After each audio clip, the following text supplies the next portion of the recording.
want to do on this podcast, at least at first, is I want to talk about what is happening with Israel and Iran, and now what has probably stopped happening for a brief moment.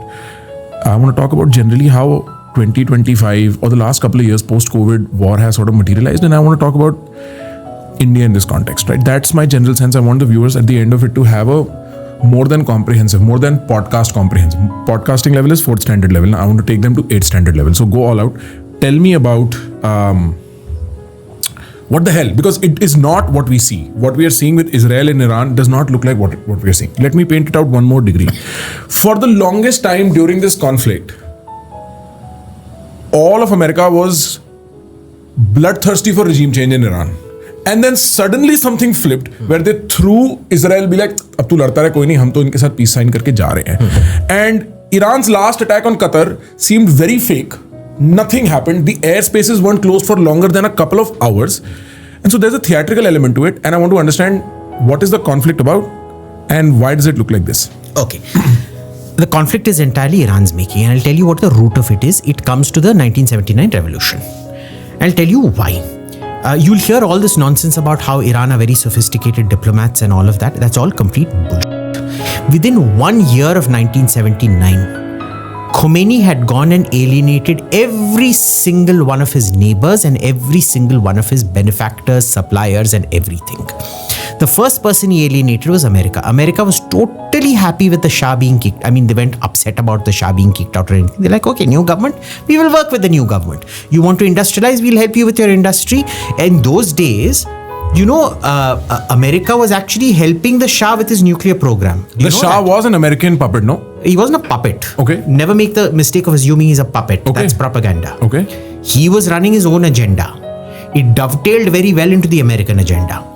But the Shah made Iran, at that time in 1979, Iran was ahead of South Korea, Iran was ahead of Taiwan in terms of industrialization. It was on the cusp of becoming a full-scale industrial power. Interesting. He was also running a nuclear program, which there are records of Donald Rumsfeld of all people saying, let them go nuclear, no problem. We should keep it hidden for a while. If they go nuclear, it's not really an issue. Okay, so the Americans were quite happy to let them go nuclear. Then what happens is Ayatollah Khomeini comes. The Americans are more than happy to work with Ayatollah Khomeini, which is why they don't let the Shah of Iran even enter America. He has to go find whatever in Egypt. What ends up happening is Ayatollah Khomeini's shock troops or whatever students go and take the American hostages at the embassy. That destroys the relationship completely. They were held for over a year. And Khomeini was supporting them. He failed to discharge his obligations under the Vienna Convention, Geneva Convention, any convention. It was a violation of basic diplomatic norms. You can't take an embassy hostage. He did. And he refused to, go in and capture them or allow the Americans to come in and rescue whatever. Essentially, he was holding them hostage. Let's be clear about this. He alienated America. The USSR invaded Afghanistan. He decided everything is a jihad, so he alienated the USSR. So you alienate both sides in the Cold War so spectacularly. Then he goes and alienates all the Arab countries. In those days, Israel had a veto on what everybody else got, but not Iran. Israel could never veto what Iran got. So Iran used to get exactly what it wanted. Because it was not Saudi Arabia, it was not the Emirates, it was not Israel, it was Iran. That was the number one American ally in the Gulf. Really? Yes. At a time when Israel hadn't been cleared for the F-16, Iran started getting the F-14, which was a much more complicated fighter at that time, much more capable. Of course, it wasn't developed to the full extent that it probably should have, but much more sophisticated fighter than the initial iterations of the F-16. That is how far Iran was. And what does this Khomeini guy say? He says, we're going to have a revolution everywhere. All the kingdoms need to be overthrown. All the kingdoms in the Arab countries. All the Muslim kingdoms. Right. That is why he didn't say Shia revolution, he said Islamic revolution. Interesting. And a theocracy should rule all these countries. These rulers are all rotten. Now, listen, all the countries surrounding you are kingdoms. Saudi Arabia, Qatar, Bahrain, Oman, Jordan. all the 7 crucial states of the Emirates. So that's what Sharjah, Fujairah, Ajman, Al Quwain, Abu Dhabi, Dubai, Kuwait. They're all monarchies. Jordan is a monarchy. What did you expect their reaction was going to be? He alienated everyone to the point nobody was supplying him. Nobody. Iraq invaded. Iraq was set up to invade Iran. Of course, Iraq also wanted to do it. Let's not infantilize Iraq. They invade. Iran loses 700,000 people in that war. That spans 10 years, destroys the Iranian economy, destroys Iran. All the industrial progress stopped. All your infrastructure destroyed. Everything destroyed. And the flower of your youth destroyed. And he was carrying out internal purges against the same military that was trying to protect Iran. It was a nasty... Nobody did more damage to Iran than Khomeini did. Okay? I'm not saying the Shah was a very nice guy. Sure. We make the mistake of going to the other extreme. Right. And he decided, because he realized he had made a mistake in alienating all the Arab kings, he decided, and calling for their overthrow, he decided, okay, who's the common enemy? Let's focus on the common enemy, Israel, because it's oppressing the Palestinians, which is where the support started. Now, what happens in those 10 to 15 years after 79 is, Iran falls way back because nobody's supplying it. You've alienated everybody. Saudi Arabia and the Emirates become the primary powers in the Gulf. They are ally number 1, not Iran. Iraq becomes the USSR's ally number 1. Syria becomes ally number 2 or 1, depending on your point of view. Nobody has any room for Iran.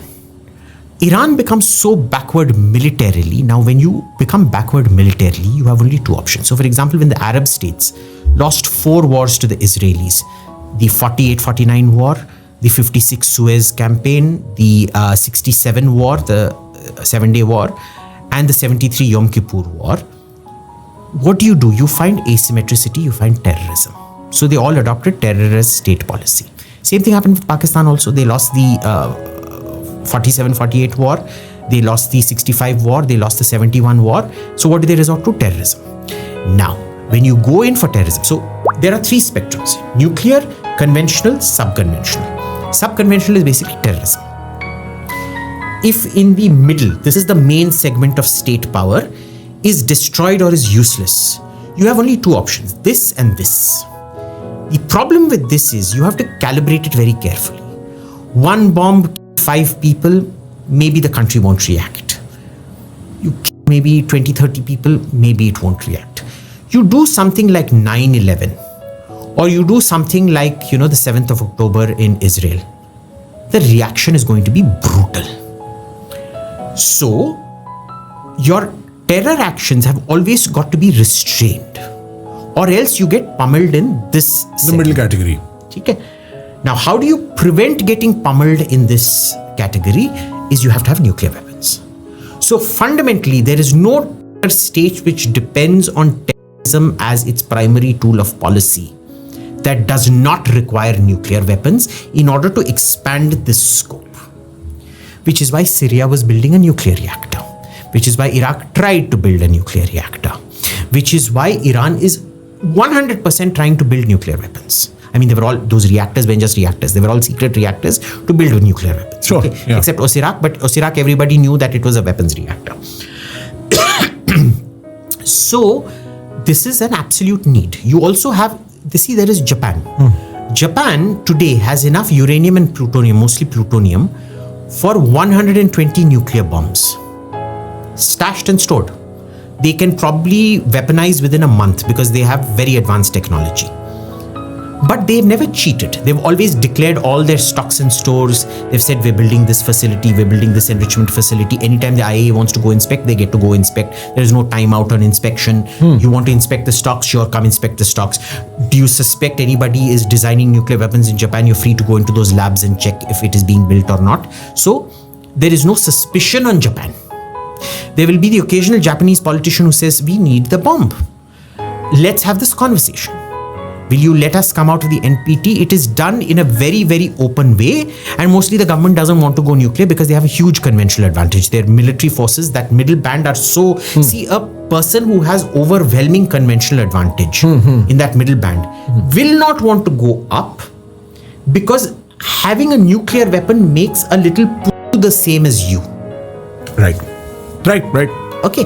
You have successful deterrence as a smaller player. Exactly. Yes. You don't want to equalize. Right. Therefore, you also choose not to get the. Okay. Mostly, I mean, there are always exceptions that prove the rule. So what ends up happening here is Iran, on the other hand, has a history of lying and cheating.